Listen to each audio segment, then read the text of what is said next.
Today I'm going to talk to you about asexuality, and I don't mean the way that fungi and bacteria reproduce.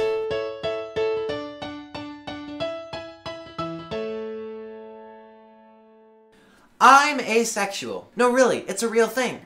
Asexuality is a sexual orientation, in the same way that heterosexuality, bisexuality, and homosexuality, among others, are sexual orientations. Now you'd think that by looking at that list, all the bases are covered. Females, males, everyone in between and outside of those categories. But you'd be wrong, because asexuality is not experiencing sexual attraction to anyone, regardless of gender. So now you're thinking, well, isn't that just celibacy? Well, no, not at all, actually. While celibacy is something that people can choose to practice, asexuality is an intrinsic part of who we are, and not something we can choose. Alright, let me help you visualize this. Imagine there was a table of sexual orientations, where along the top you had attracted to females, and just to the right of it, not attracted to females. And then you had the same for males along the side.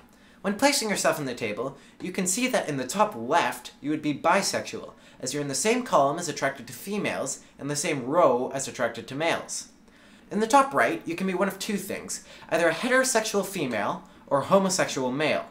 As you can see, this pattern continues in the bottom left. But what about that last spot there? Clearly, the sexual orientation table would not be complete without the last section filled out, and that is where asexuality comes into play. Like most things related to sexuality, asexuality is a spectrum. This means that there are also people who still experience sexual attraction, although infrequently enough that they still identify with the asexual community. This is known as graysexual. And there are others who only experience sexual attraction to those whom they have formed a close emotional bond with. This is known as demisexual. So with this new knowledge, you can see that the previous table should look a little more like this. Now these tables are still incomplete, as gender, intensity of attraction, and several other factors weren't fully taken into account. But for simplicity's sake, we'll leave it at this for today. Believe it or not, there's actually a lot of diversity within the asexual community, and while some asexuals do not want to partake in any sort of romantic relationship, there are definitely those who do. So what do I mean by this exactly? Well, along with having a sexual orientation, all people, not just asexuals, also have what is called a romantic orientation. For every sexual orientation that exists, a romantic orientation also exists. So, while a heterosexual person may desire to form a sexual relationship with someone of the opposite sex or gender, a heteroromantic person may desire to form a romantic relationship with someone of the opposite sex or gender. Of course, this applies to all people, regardless of sexuality. You can have a combination of orientations, such as a heteroromantic asexual, someone who isn't attracted to anyone sexually, but is romantically attracted to, or wants to form a romantic relationship with, someone of the opposite sex or gender. As I already stated, any combination can and does exist, so within and outside of the asexual community, there are people who are romantically attracted to females, males, anyone in between and outside of those categories, as well as people who aren't attracted to anyone at all. Finally, just because somebody isn't sexually attracted to anyone, it doesn't mean that they can't experience sexual arousal. Many do experience this sexual arousal, or sex drive, which is also known as libido. And even if an asexual does experience sexual arousal, it doesn't mean that they aren't asexual, as they aren't being sexually aroused by someone. Some asexuals do masturbate, though feel little to no desire for partnered sexuality.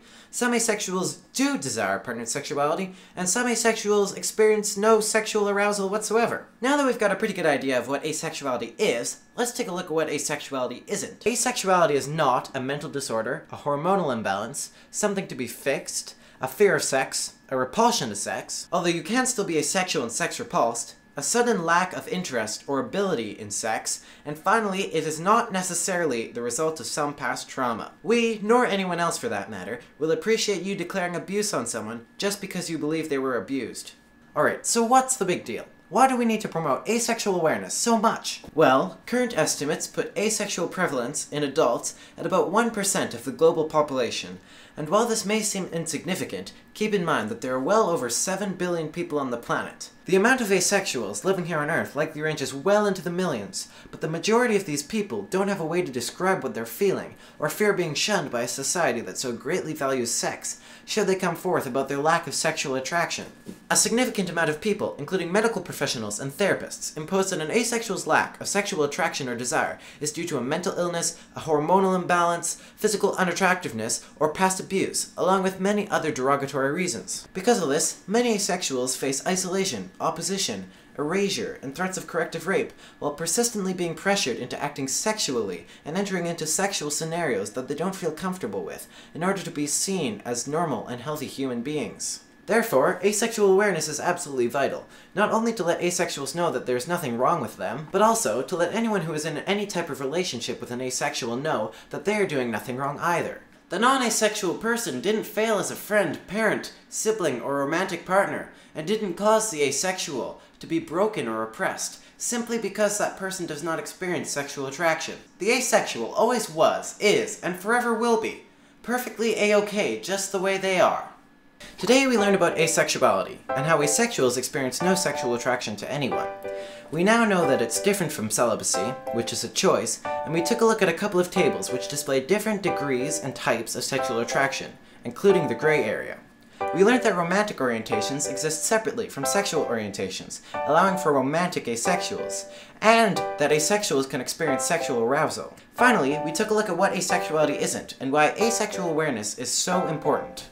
Our goal with Everything's A-OK is to spread visibility and education, and to provide support to those who would have difficulty finding it elsewhere. We plan to continue posting new videos on asexuality every Friday, so come check back here often, or subscribe to our YouTube channel to be notified of new postings. Feel free to leave any questions you have about asexuality in the comments below, and our team will do our best to make sure to answer each question, or provide materials where you can find those answers yourself if we are unsure. You can contact us at support@a-ok.org, or visit our website at a-ok.org, or the main asexuality website, asexuality.org, for more information on asexuality. Thanks for watching, and remember, everything's a-okay.